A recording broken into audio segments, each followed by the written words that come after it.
Julia Irons stood behind Breck's Mercantile with a dented iron pot against her ribs, listening while the storekeeper told the street she was too dirty for flour and too plain for pity. Her shoes were split, her dress smoke-stained, and every hungry eye in Dry Creek decided she had arrived too late for mercy. Then Homer Holliday, the quietest cowboy in 3 counties, stepped down from his buckboard and looked at the pot instead of the shame. "I don't talk much, mister," she said, voice low as rain on tin, "but I can cook."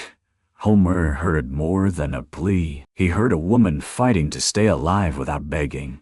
"Before the story begins, tell me where you are listening from tonight. Leave your country in the comments. And if you believe wounded hearts, quiet cowboys, and forgotten women can still find redemption, subscribe for the next Western romance." By the time the noon bell rang over Dry Creek, half the town had found a reason to stand near Breck's Mercantile. Some came for flour, some came for coffee. Most came because St. drew a crowd quicker than a hanging.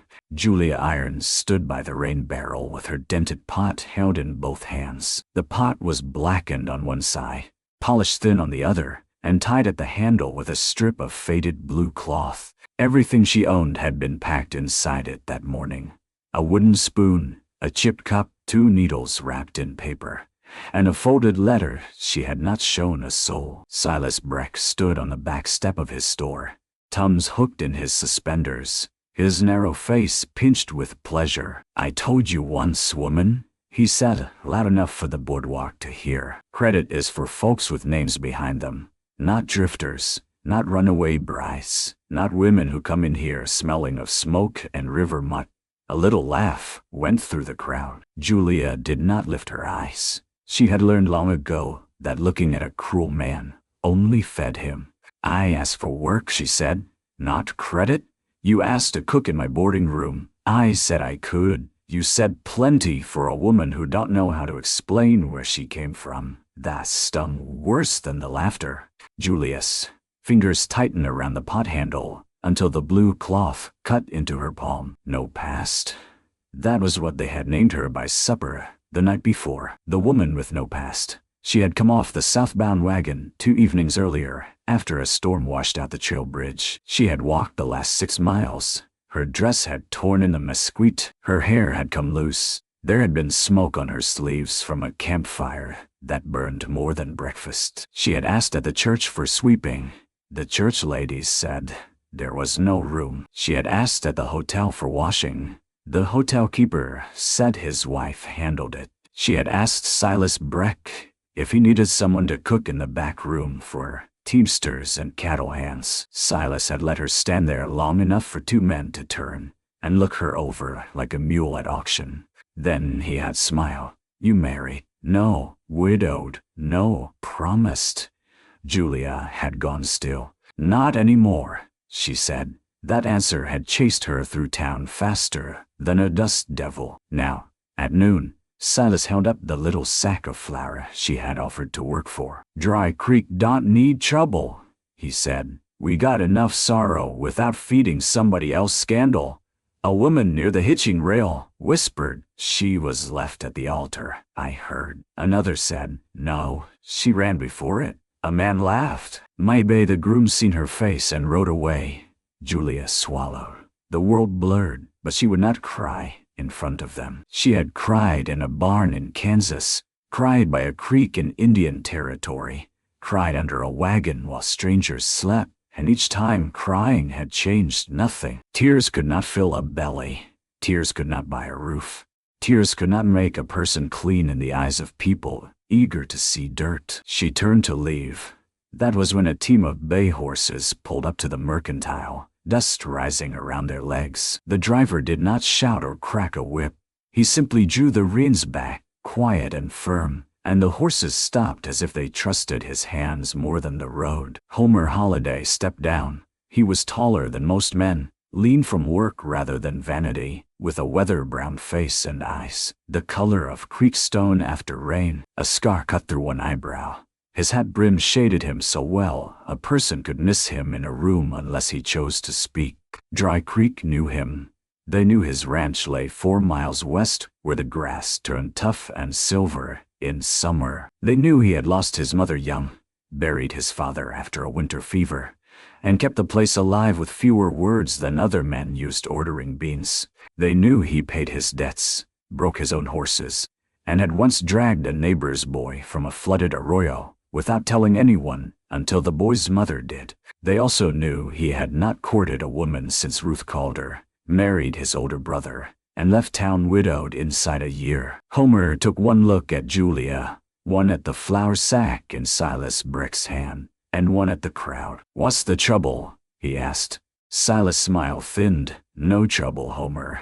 Just keeping my store clean." The words settled ugly. Julia felt them land on her shoulders. Homer's jaw moved once. What work did she ask for? Silas snorted. "Cooking." A few men chuckled again. Homer looked at the dented pot. "You cook?" Julia lifted her eyes then. It cost her something, more than he could know. "I don't talk much, mister," she said, "but I can cook." The crowd went quiet for half a breath. Homer did not smile. He did not make a speech. He did not ask where she had slept, why she looked so worn, or what story people ought to believe. He only reached into his coat, pulled out 2 coins, and tossed them to Silas. "Flour, salt, coffee, beans, side pork if it's fresh." Silas caught the coins by habit. "For your ranch? For my cook?" someone gasped. Julia's heart knocked once, hard. Silas leaned forward. "You don't know a thing about her." "No. She could be running from the law. Law can ride out and ask. She could be running from a husband." Homer's eyes shifted to Julia, not with suspicion, but with a question held back. She gave the smallest shake of her head. Homer looked at Silas again. "She says she can cook. That's enough?" "For supper, it is." The storekeeper's mouth folded in on itself. Homer stepped past him into the store and began gathering supplies. The crowd parted in a ragged line, unsatisfied, because a rescue without shouting gave them nothing to feed on. Julia stayed near the rain barrel with her pot and her shame, uncertain whether to follow, run, or vanish into the freight road. When Homer came out, he carried the sack himself. "Wagons got room," he said. Julia did not move. "What's the pay?" The question surprised him. It surprised the crowd more. Homer turned. "Room, meals, $2 a week if you stay. You can leave any time. I keep my pot. It's yours. I sleep with a door between me and whoever else is in the house." A murmur rose. Homer's face did not change. "There's a pantry off the kitchen with a bolt inside. Until we fix better." Julia searched his expression for mockery and found none. "What do you need cooked?" "Supper first." "For how many?" "Through hands." "Me. One boy." At that, Julia paused. "A boy? My nephew, 13. Thinks coffee is breakfast and pride is dinner." For the first time, something almost like humor moved behind Julia's tired eyes. "Thou'll kill him slower than hunger, but just as sure." Homer's mouth softened at one corner. "Then, I reckon we need you. Need, not pity, not charity. Need." Julia climbed into the wagon with her pot in her lap. Behind her, Dry Creek watched, as if a woman without a past had no right to ride beside a man with land. Homer set the horses moving. Silas Breck called after them. "You'll regret it by sundown, Homer Holiday." Homer did not turn. Julia did. She looked back at the storekeeper, at the women pretending not to stare, at the men grinning like they had seen the opening act of a tragedy. Then she looked down at the pot in her lap. "No," she said, so quietly, only Homer heard. "He want." The road to the holiday place ran west through sage, short grass, and long silence. Julia sat straight on the wagon bench, the pot balanced on her knees. Homer drove with both hands loose on the reins. He did not ask questions, and at first that was a mercy. After a mile, mercy became unease. Most men fill silence with ownership. They asked where a woman was from, why she had no ring, who had wronged her, whether she could read, whether she was honest, whether her hair looked better washed. They asked as if every answer were a coin they had paid for. Homer Holiday asked nothing. The only sound was the creak of wheels, the clink of harness, the dry scrape of wind in bunchgrass. Julia finally said, "You don't have to prove anything to them." Homer kept his eyes on the team. "Wasn't trying to. You hire women out of alleys often." "No." "Then why?" He thought so long. She wondered if he had heard. "My nephew burned bees black 3 nights in a row," he said at last. "One of my hands tried biscuits and near killed a dog with one. I can make coffee, fry bacon, and ruin potatoes. That's the whole of my talent in a kitchen." Julia looked at him. "That ain't why." "No." The honesty settled between them. Homer clicked his tongue to the horses. "My mother had a pot like that," he said. "Carried it from Missouri. Said any woman who kept hold of her cooking pot after losing everything else had not quit living."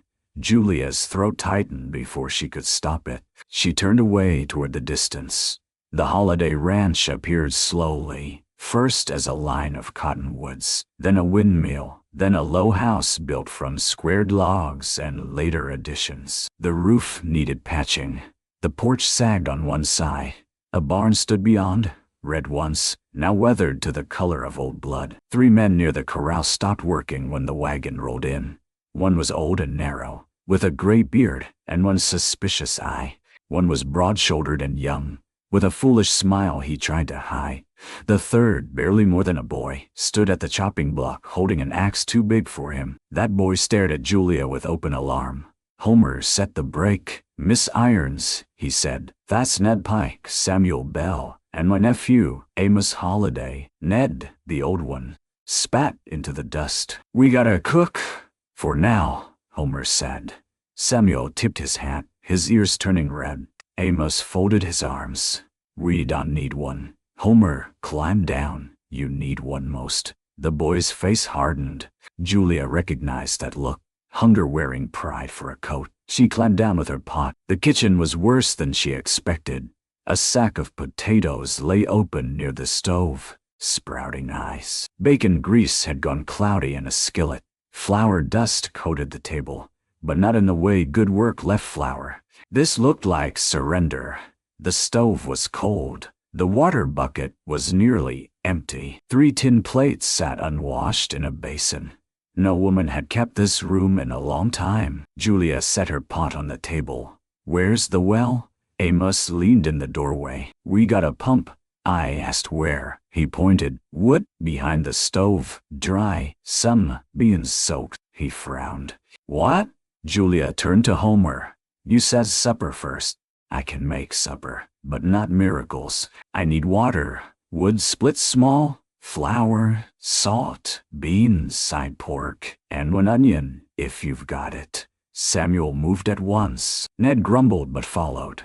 Amos stayed. Julia looked at him. "You eat?" I ain't hungry." His stomach answered with a loud, painful growl. Samuel laughed outside. Amos flushed dark. Julia did not laugh.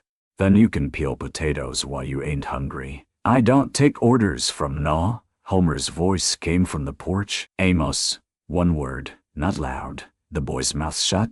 Julia handed him a knife. He took it like it was a dare.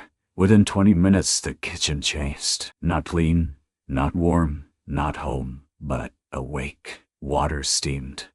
Pork hissed. Onion browned in fat. Julia mixed flour with drippings, salt, and water, working the dough fast and light. She did not waste motion. She did not flutter. She did not complain.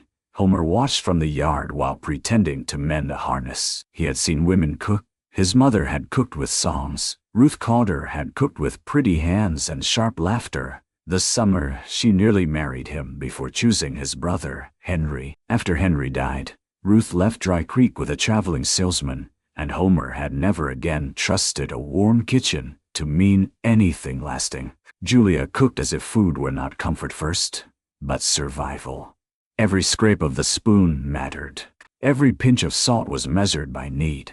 When the stew began to smell rich, Amos drifted closer, despite himself. Julia saw him without turning. Bowls. He opened a cupboard and took down 5 mismatched bowls. Table wiped? He wiped it badly.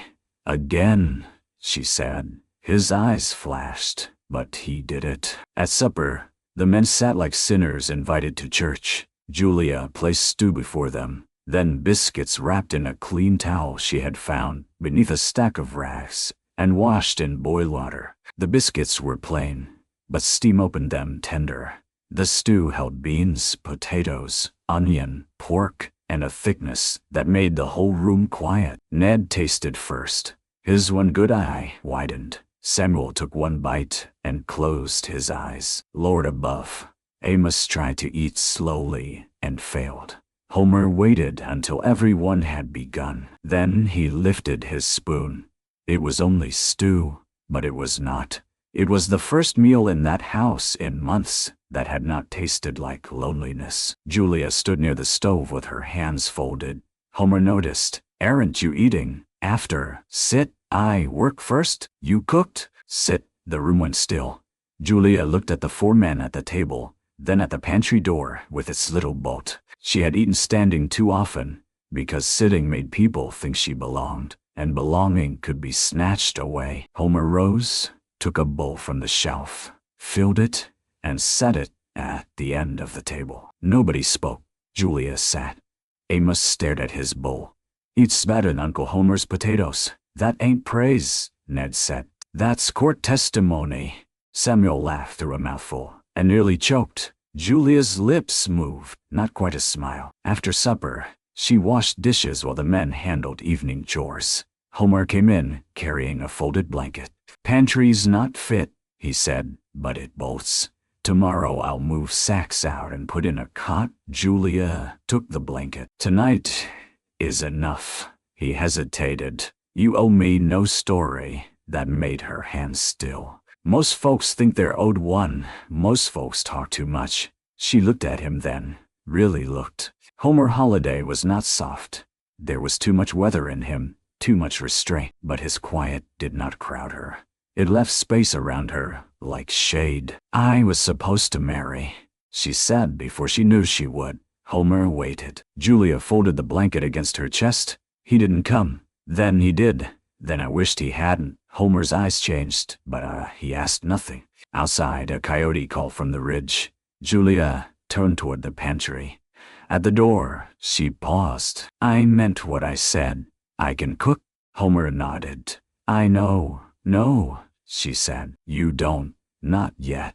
She stepped inside and slid the bolt. Homer stood in the kitchen long after the lamp burned low, staring at the pot cooling on the stove and wondering how a woman with no past had made his house remember what it was supposed to be. By the 3rd morning, the Holiday Ranch had learned Julia's rhythm. She rose before dawn, quieter than the stove ash. She pumped water, built fire, boiled coffee strong enough for Ned and mild enough for Amos by cutting his with milk when she could spare it. She made corn cakes one morning, potato hash the next, and biscuits so light, Samuel Bell swore she must have traded with angels. Julia told him angels had better things to do than teach men how not to overwork dough. Samuel blushed for half a day. Homer noticed changes he had not asked for. The flour sack was tied high against mice.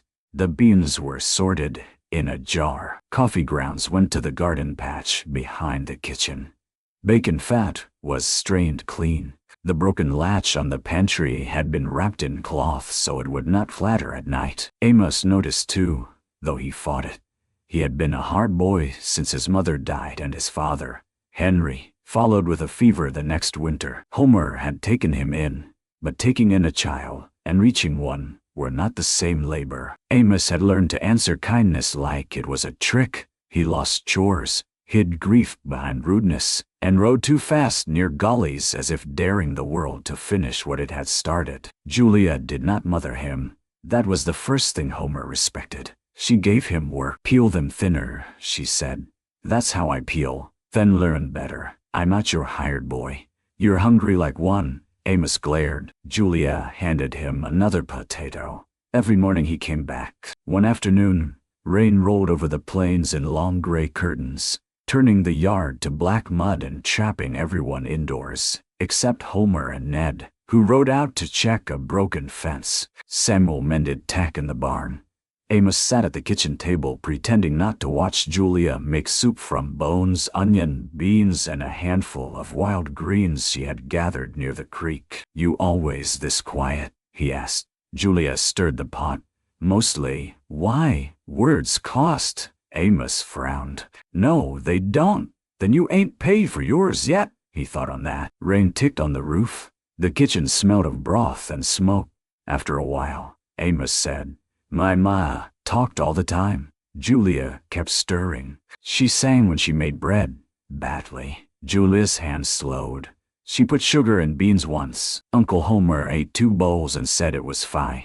Pa told him lying was a sin. Julia looked toward the window where water striped the glass. "Sounds like she made a warm house."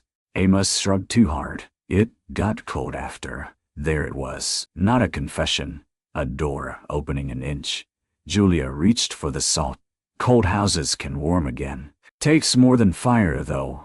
"What does it take?" She looked at the boy, at the sharp bones of his face, the grief he carried like a knife tucked in his sleeve. "Someone staying long enough to keep the stove lit?" He looked away. "You staying?" The question came out smaller than he intended. Julia had no answer that did not hurt. "I'm cooking supper," she said. Amos nodded like that was enough for now. Near dusk, Homer returned soaked through, his sleeve torn and blood dark on his forearm. Ned brought the horses in, cursing the mud. Samuel ran for bandages. Julia met Homer at the kitchen door. "Seh, it's just wire." "Seh," he sat. That was when the men looked at one another. Homer Holiday did not sit because someone told him to. He did not even sit when he ought to. Julia cut away the torn sleeve, washed the wound, and bound it with clean cloth. Her hands were sure, not tender in the pretty way men wrote poems about, but careful. She did not fuss. She did not gasp. She did not make pain into theater. "You've done this before," Homer said. "Just on who?" She tied the knot. "Men who blah." Ned chuckled from the stove. "That narrows it." Julia did not smile. Homer saw then that the question had gone too near something. "I'm obliged," he said. "You'll be obliged again if you go back out tonight. Fence won't mend itself. Fence won't bury you either." The room stopped. No one spoke to Homer that way.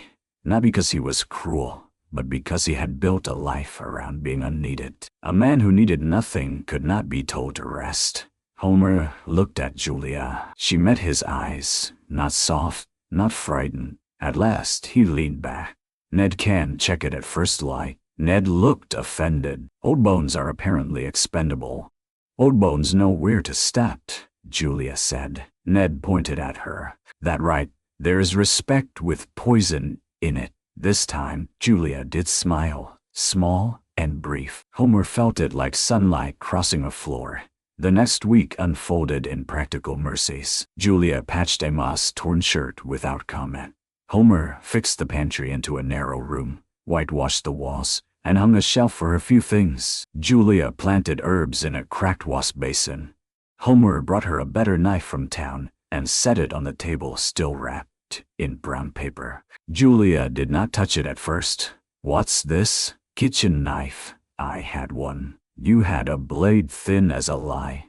She picked up the new knife. It was plain, sturdy, well balanced.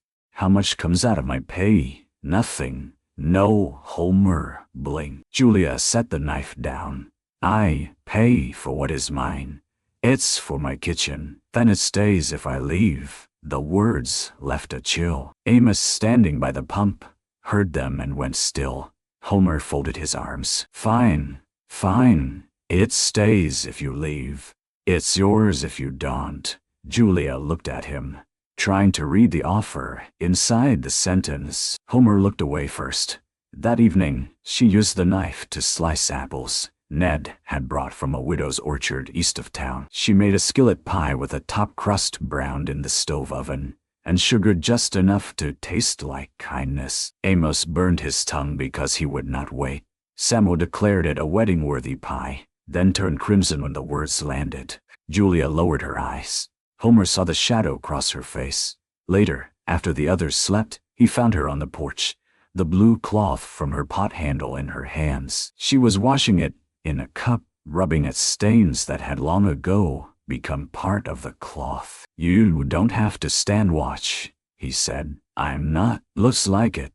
She kept rubbing. "My father was a blacksmith," she said. "Irons was his name and his work. He said a pot is like a person, can be dented, burned, carried through weather, and still hold what keeps folks alive."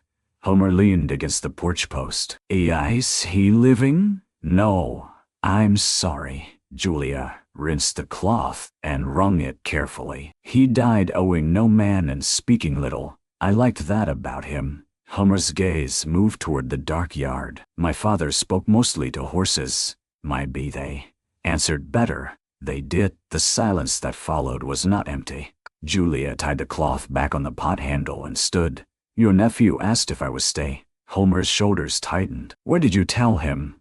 "That I was cooking supper. And after supper." Julia looked across the dark ranch, the barn, the windmill, the lit square of kitchen window. "I don't know yet." Homer wanted to say more. Wanted to say the house had settled on her like it recognized her. Wanted to say Amos had eaten breakfast without fighting. Ned had washed his own cup, and Samuel had stopped threatening to quit every time beans were mentioned. Wanted to say he himself had slept 3 nights without waking to the old ache of an empty house. But Homer Holiday had trusted wanting once, and it had left him standing at a wedding watching the woman he loved smile at his brother. So he only nodded. "Fair answer." Julia stepped inside. Behind her, the pot sat on the stove, blackened and plain, waiting for morning. Trouble came to the Holiday Ranch wearing a good coat. His name was Clayton Voss. He rode in on a chestnut horse with silver on the bridle, and a smile polished for rooms where people believed money was the same as truth. Homer saw him from the barn, and knew before the man spoke that he had not come about cattle. Julia was in the kitchen making bread. Amos was churning butter with great resentment. Ned had ridden fence. Samuel was stacking hay. The stranger stopped near the porch. "I'm looking for Miss Julia Irons." Homer wiped his hands on a rag. "Who's asking?" "Her intended." Something cold moved through Homer. Amos, hearing from the kitchen window, dropped the churn handle. Cream splashed his boots. Julia appeared in the doorway. The color left her face so quickly Homer stepped toward her without thinking. Clayton Voss removed his hat. "Julia," he said gently, as if tenderness were a tool he knew how to sharpen. "You've led me a difficult chase." She did not answer. Homer looked at her hands. Flour dust trembled on her fingers. Clayton's eyes moved over her dress, the apron, the kitchen behind her. Then Homer, "I see you found employment." Julia's chin lifted. "Yes, I am glad. Truly. But it is time to come along." Amos edged closer to Julia. "She ain't going nowhere." Clayton smiled at the boy, as if he were a barking pup. "Family matters are not for children." "She's not your family," Homer said. "Not yet, but nearly enough that the distinction has cost me money." Julia stepped onto the porch. "I told you in Wichita I will not marry you." Clayton sighed. "And I told you fear makes women dramatic." Homer moved down one step. Clayton's gaze flicked to him. "Mr. Holiday, I presume. Your reputation says you are a sensible man. I will speak plainly. Miss Irons was promised to me by arrangement. I paid her aunt's debts. I purchased passage, clothing, and lodging. Then she vanished, taking property that was not hers." Julia's voice was steady, but barely. "I took my father's pot. That pot was in my household. It never crossed your threshold. It would have, had you behaved honorably." Homer looked at Julia. "You owe him anything?" "No." Clayton reached into his coat and drew out papers. Her aunt signed. "Here are the notes. Here are the expenses. Here is a statement from Reverend Collier that the marriage was expected." Julia laughed once, a broken sound. "Expected, not vowed." Clayton's face tightened. Homer understood enough. A poor woman, a relative's debt, A man who thought payment gave him rights. Leave the papers, Homer said. I'll have the judge look. Clayton smiled again. There is no need for court. I am willing to forgive embarrassment. Julia is tired, confused, and ashamed. I will take her back quietly. No, Julia said. The word was not loud. Clayton's eyes hardened. You have always mistaken stubbornness for virtue, and you have always mistaken buying for loving. The silence after that was sharp. Clayton stepped closer to the porch. Homer stepped down into his path. For a moment, the two men measured one another. Clayton was not weak. He carried himself like a man, used to hired muscle and legal ink. Homer carried himself like a man who had lifted fence posts alone in frozen ground. I do not want trouble, Clayton said. Then stop bringing it. Clayton's smile disappeared. You cannot keep her hidden forever. Homer's voice stayed low. She isn't hidden. Dry Creek says otherwise. A woman with no past living in a bachelor's house, cooking for ranch hands, sleeping behind pantry walls. You think that protects her name? Julia flinched. Homer saw it and hated the man for seeing it too. Clayton replaced his hat. I will be in town 3 days. After that, I file charges for theft and fraud, perhaps abduction, if Mr. Holliday makes himself foolish. Good day. He rode away slowly, because men like Clayton Voss wanted fear to have time to follow. Julia stood until the dust settled. Then she turned back into the kitchen. The bread dough sat risen in its bowl. Amos' boots were covered in cream. No one moved. Julia washed her hands. Homer came to the doorway. Julia, I have bread to shape. That can wait. No, it can't. Her voice held so much strain that Homer stopped. She punched the dough down with both fists. Once, twice. The soft collapse seemed to hurt her more than tears would have. Amos whispered, He can't take you, can he? Julia began folding dough.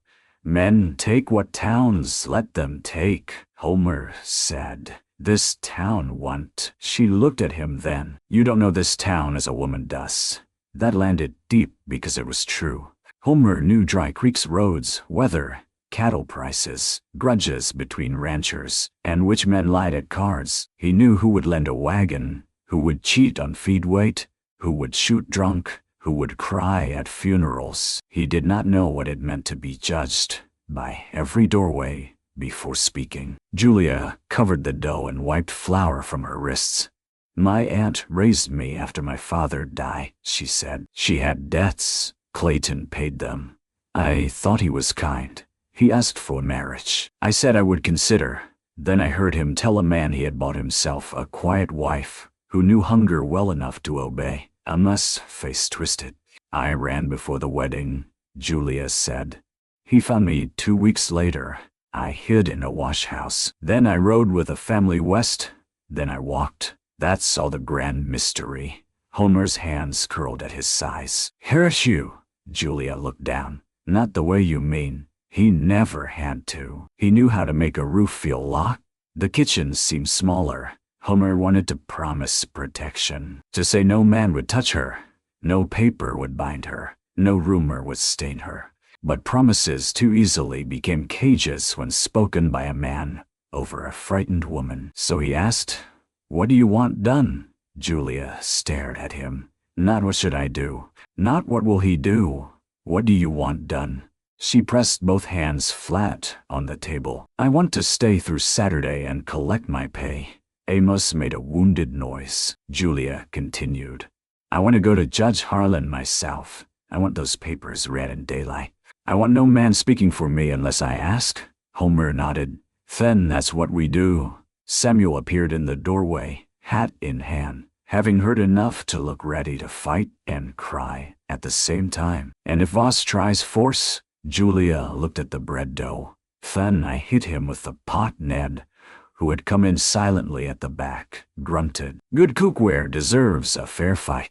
A weak laugh moved through the kitchen. But later, when supper was eaten and Amos pretended not to hover near Julia's pantry door, Homer went to the barn and took down the shotgun. He cleaned it by lantern light, not because Julia had asked, because the world was full of men who heard a woman say no and mistook it for the beginning of a negotiation. Saturday morning, Julia, dressed in her plain brown gown and tied her hair at the nape of her neck with the washed blue cloth. Homer waited by the wagon with the team hitched. "You don't have to come," she said. "Yes, I do." Her eyes narrowed. He corrected himself. "Unless you tell me not to." Julia studied him a moment. "You can drive."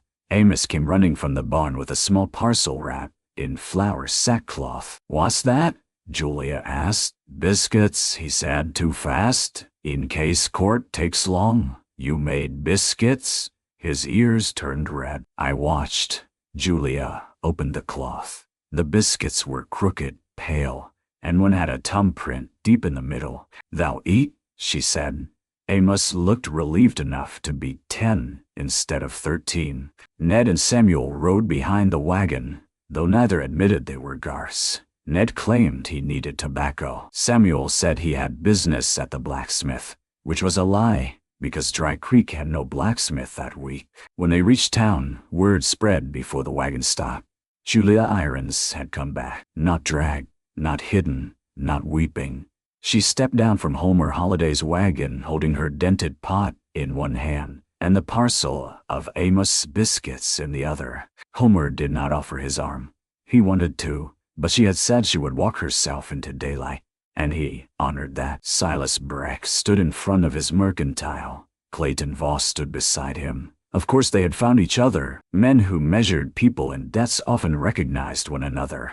Clayton smiled softly. "Julia, I hoped you would be sensible." "I am." She walked toward Judge Harlan's office. The judge was not in. The sign on the door said he had been called to a ranch dispute north of town and would return by evening. Clayton spread his hands in false regret. Unfortunate. Julia's fingers tightened on the pot handle. Silas Breck raised his voice. "Maybe court ain't needed. We all heard enough. Woman runs from a promised marriage, hides with a bachelor, and now struts into town like she's been wronged." Homer turned slowly. Silas kept talking because a crowd had gathered, and he loved a crowd more than wisdom. "I say decent women ought to be protected from the likes of her. No past, no people, no proper shame." Julia went white. Homer took one step towards Silas. Julia's voice stopped him. No, it was quiet, but it cut through the street. She set the pot down in the dust. The sound was small, final. Then she faced the crowd. "You want my past?" she asked. No one answered. "You have been chewing on it all week. Here it is." Clayton's smile faded. Julia held up one hand. "My name is Julia Irons. My father was Daniel Irons, blacksmith, buried outside Abilene with no stone because I could not afford one. My mother died when I was 9. My aunt owed money to men who smiled while counting it. Mr. Voss paid those debts and asked me to marry him. I agreed to consider, because hunger makes fear sound like sense." The crowd shifted. Julia's voice shook once, then steadied. "Then I heard him say he had bought himself a quiet wife. I left. I took my father's pot because it was mine before any man knew my name. That is the theft he speaks of." Clayton stepped forward. "This is emotion, not law." Julia turned to him. "No, this is speech. You expected I had none." A murmur went through the street. Homer felt something rise in his chest so fierce it hurt. Julia picked up Amos's parcel and opened it. These biscuits were made by a boy who thought pride could feed him. It cannot. This pot fed him. It fed Mr. Holliday. It fed his hands. It fed me. Work is not shame. Hunger is not shame. Running from a man who thinks payment makes a woman property is not shame. Silas barked. "Fine words don't pay debts." Homer stepped forward then. "How much?" Julia looked sharply at him. No, he kept his eyes on Silas. "I'm not buying her. I'm buying the paper he thinks is a chain." Clayton's smile returned a little. A generous impulse. Julia turned on Homer. I said, no man speaks for me. I heard you. Then listen, I am. His voice lowered so only she and those nearest heard. Let me risk money, not your freedom. Her eyes flashed. That is a pretty cage too. Homer absorbed it. She was right to fear rescue that looked too much like ownership. He reached into his vest and withdrew a folded bank draft. It was not enough to buy all Clayton claimed, but it was most of what Homer had saved to purchase the east pasture. Without that land, next winter would be harder. The ranch might survive. It might not. He held the draft out to Julia. Then, you decide. She stared at it. The crowd fell silent. Homer said, my mother left me 2 things I never spent. Her Bible and this savings. I was keeping it for land. Land can wait. A person cannot always. Julia's eyes filled, but she did not cry. What would you call it? She asked. A loan if you want. A gift if you allow. A foolish ranch expense if that suits you better. Despite everything, her mouth trembled. Clayton snapped. Enough sentiment.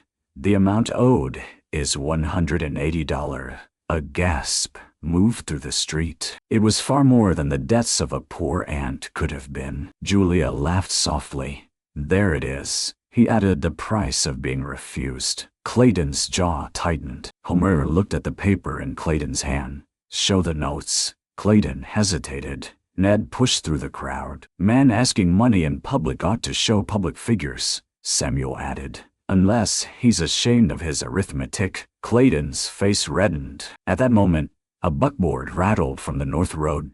Judge Harlan, round-bellied and dust-covered, climbed down with irritation already in his eyes. What circus set itself up on my street? Everyone began talking. The judge raised one hand, one at a time, or I fine the air for overcrowding. Julia stepped forward before Homer could. Judge Harlan, I need papers, read. I need to know whether one person's debt can bind another person's hand in marriage. The judge's expression changed. Come inside, Clayton objected. Silas followed. Homer entered only when Julia looked back and nodded. Inside, the office smelled of dust, ink, and old tobacco. Judge Harlan read the papers slowly, while Julia stood with her pot by her skirt and Homer waited near the wall. Clayton tapped his gloves against his palm. At last, the judge removed his spectacles. Mr. Voss, these notes show you paid Mrs. Elspeth Marrow's debts. Julia's aunt, not Julia. She was part of the household, not livestock, sir. Clayton flushed. The judge continued. This letter from Reverend Collier says a wedding was anticipated. It does not say vows were spoken. There is no marriage contract, and even if there were, I would not enforce a marriage on an unwilling woman. Silas sputtered. What about theft? The judge looked at the pot. Miss Irons, whose pot? My father's. Mine after he passed. Any proof? Julia reached into the pot and drew out the folded letter. Her hand shook. Clayton's eyes narrowed. He had not known of it. She handed it to the judge. He read aloud enough for all to hear. Daniel Irons, in a careful hand, had written that his tools were sold to bury his wife, but his cooking pot and Bible were to remain with Julia, because a woman who can feed herself carries a home. No one can steal. The room went quiet. Judge Harlan folded the letter. Pot belongs to Miss Irons. Case closed. Clayton's face hardened in something ugly now that polish had failed. You will regret making an enemy of me. The judge leaned back. I've regretted breakfast more. Ned barked a laugh from outside the door. Clayton turned to Julia. No decent man will marry you after this. Homer moved before thinking. Julia caught his sleeve. Then she stepped closer to Clayton. I would rather eat beans alone from my father's pot than feast at your table. Clayton's eyes flicked with fury. He left without another word. But men like him never left cleanly. That evening, as Julia and Homer returned to the ranch, smoke rose from the western fence line. The hay shed was burning. Homer led the horses forward. Ned and Samuel rode hard. Amos was already hauling water from the pump, coughing through smoke. Flames climbed the shed wall, hungry and orange. Julia jumped down before the wagon stopped. "Wet blankets," she shouted. "Not little buckets. Blankets." No one questioned her. She ran the kitchen like a battlefield. Soaked quilts, filled pots. Sent Amos to clear kindling. Ordered Samuel to cut loose the mule. Told Ned where to throw dirt. Homer went straight into the shed for the feed sacks. A beam cracked overhead. Julia saw it. "Homer!" He turned. The beam came down. For one breath, the world vanished in sparks. Julia did not remember crossing the yard. She only knew she had the wet blanket over her head, and her father's pot in one hand, water sloshing over her skirt. She plumbed through smoke, found Homer on one knee under a fallen board, and threw water across the flames licking near his sleeve. "You fool," she coughed. His face was black with soot. "Feed's expensive. S.O. our funerals, together." With Samuel pulling and Ned swearing, they dragged him out. The shed was lost, but the barn held. By midnight, the fire had burned down to red bones. No one said Clayton Voss had done it. No one needed to. Homer sat on the ground, arm blistered, breathing hard. Julia knelt before him and wrapped the burn. Her hands shook now. He covered them with his good hand. "Julia." She looked at him. Smoke had streaked her face. Her dress was ruined. Her hair had fallen loose. The dented pot sat nearby, blacker than before, still whole. "You ran into fire," he said. "So did you? I had feed in there. I had you." The words came out before she could call them back. Homer went still. Amos, sitting a few feet away with a blanket around his shoulders, heard them and looked down, pretending he had not. Julia pulled her hands away. "I didn't mean." "Yes," Homer said quietly. "You did." The night held them there, dirty, tired, frightened, and more alive than either knew what to do with. Clayton Voss was arrested the next morning, trying to leave Dry Creek before sunrise. Not by Homer, by Amos Holliday. The boy had seen a strip of fine chestnut horsehair caught on the burned shed gate and remembered the silver-bright bridle. He woke Ned, who woke the sheriff, who found a coal oil rag in Clayton's saddlebag and soot on one glove. Clayton denied everything until Judge Harlan asked why an innocent man carried fire stink in his luggage. By noon, Dry Creek had gathered again in front of Breck's Mercantile. But this time Julia Irons did not stand behind the store with shame on her shoulders. She stood in the street beside Homer Holliday, with Amos on her other side, and her dented pot at her feet, because Ned claimed evidence ought to look respectable. Sheriff Boone held Clayton by the arm. The man's fine coat was dusty now. His polish had cracked.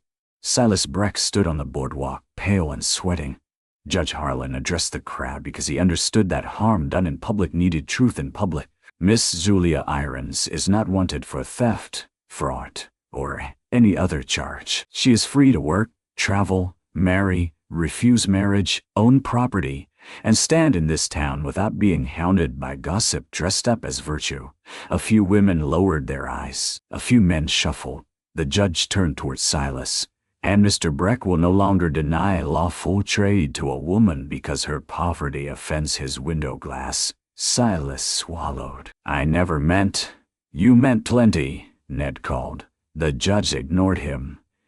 "You will extend apology." Silas looked as if he had been asked to swallow or chew. Julia watched him. A week ago, she would have wanted only to disappear.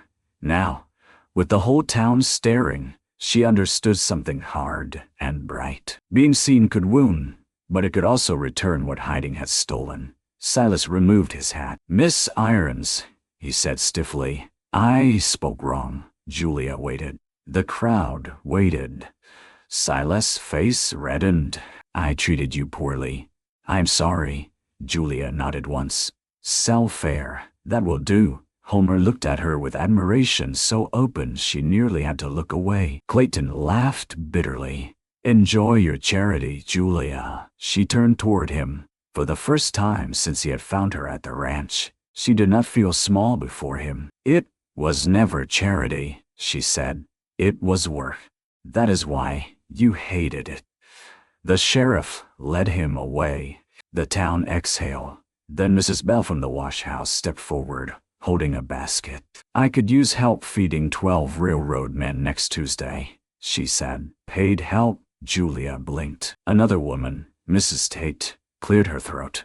Church supper is Friday. If you would consider making that apple skillet pie, we would pay for ingredients and labor. A month earlier, Julia might have accepted too quickly from fear of losing the offer. Now she took time. I work for the Holiday Ranch, she said. I can take extra cooking if Mr. Holiday agrees to spare my hours. Homer's brow rose. Your hours are yours after the ranch is fat. Julia gave him a small look. Then I will consider both. Amos grinned as if she had won a gunfight. The ride home was quieter than the ride that had first taken Julia west, but it was not the same silence. This one had roots. At the ranch, the burned hay shed stood black against the afternoon sky. They had lost feed, tools, and part of the winter's safety. Yet, the house looked different to Julia when she stepped down. The porch sagged. The roof still needed patching. The yard was muddy near the pump, but smoke no longer meant flight. It meant supper would need starting. She went inside, washed her hands, tied on an apron, and set her pot on the stove. Amos came in with 2 onions. Thought might be stew, he said.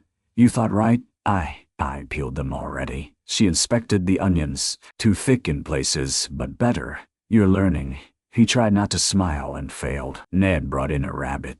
Samuel brought potatoes. Homer came last, carrying a board and hinges from the barn. What's that? Julia asked. Door. For what? Your room. She looked toward the pantry. Homer set the board down carefully. Pantry was enough for a night, not for a life. There's a little room off the back porch where my mother kept quilts. It has a window. Needs work, only if you want it. Julia wiped her hands on her apron. The kitchen seemed to hold its breath. If I take a room, she said, folks will talk. Folks talk when the rooster crows. If I stay, Homer met her eyes. If you stay, she looked at Amos, who suddenly became fascinated with onion skins. Ned busied himself with the stovepipe. Samuel fled outside for no reason at all. Julia turned back to Homer. What would I be staying as? The question struck him harder than any blow. He had thought about it through the night, through the rye, through the public clearing of her name. He had thought about Ruth, about old wounds, about loneliness made respectable by work. He had thought about Julia running into fire with a pot in her hand because he was inside it. He removed his hat. At first, my cook, he said, if that is all you ever choose, you'll have fair pay and a locked door. But I would be lying if I said my heart stopped there. Julia's fingers curled in her apron. Homer continued, slow and careful, each word chosen like a step across thin ice. I am not asking because you fed us. I am not asking because the town watched. I am not asking to answer a rumor or repay courage. I am asking because when you are in this kitchen, the house is not just standing, it is living. And when you are not in sight, I listen for you. Her eyes shone. Homer Holiday, she whispered. That is more talking than I expected from you. A faint smile touched his mouth. I saved it. For what? For asking you to court me. That startled a laugh from her, small and wet. You're asking me to court you? I don't know that I make a good job of courting anyone else. Thought you might handle the difficult parts. She laughed again, and this time Amos looked up grinning. Julia stepped closer. I do not want to be bought. No, I do not want to be pitied. No, I do not want a house where kindness turns into a lock. Homer's face sobered. Never by my hand. She believed him, not because he spoke beautifully. He did not because he had rescued her in town. Rescue could be pride, wearing a clean shirt. She believed him because he had handed her the choice. When every other man had reached for control, he had let her speak in court. He had let her refuse. He had let her decide what help meant. Julia looked toward the stove where her pot waited. I will take the room, she said. Amos let out a breath loud enough for all of them. Julia added, I will keep my wages. Homer nodded. And I will court you slow. His eyes warmed. How slow? Slow enough that you learn to peel potatoes properly. From the corner, Amos groaned. That could take years. Ned slapped the table. Samuel, from outside, called. Did somebody say years?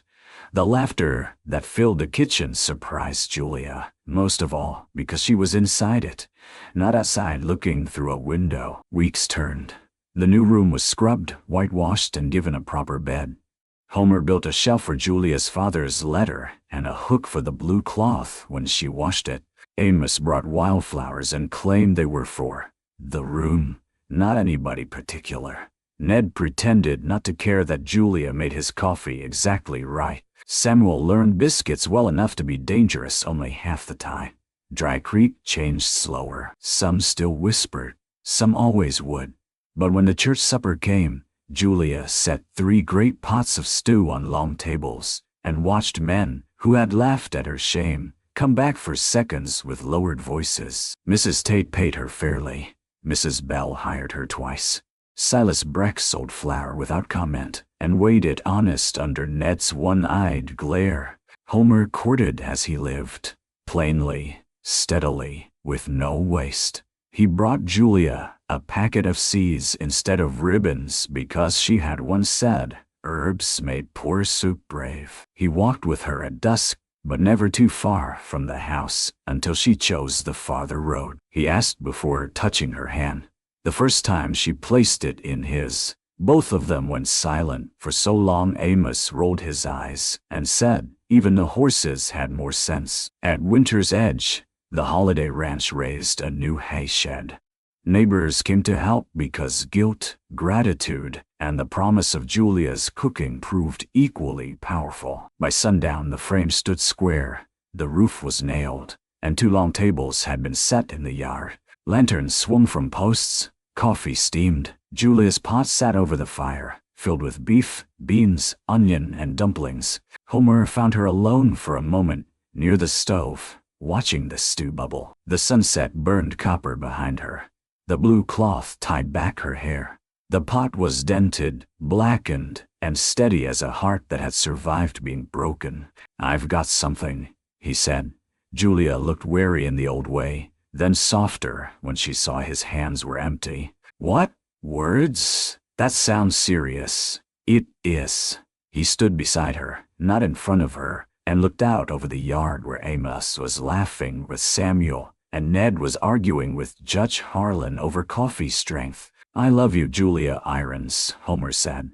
Not because you cook, though I thank heaven you do. Not because you stayed, though I thank heaven for that too.